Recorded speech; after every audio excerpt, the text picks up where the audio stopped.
Hey folks, this is Cade Courtley with Ford Patriots, and I'm going to show you how to make improvised snowshoes using pine boughs and basically 550 cord. It's as simple as this. Take pine boughs at about this length here, something like that. Now you want the stems aimed forward.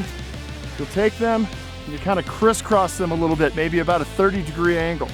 Same for the other foot. Out like that. You take your piece of 550 cord, you will run that underneath the center of where the pine boughs crisscross. You will then take, and 1 foot at a time, step right where those cross. And you will wrap it over the top of your foot and around behind and tie it. Same on the other. Okay, and that's how you make improvised snowshoes. Again, this is Cade Courtley, the Ford Patriots. Be a survivor, not a statistic.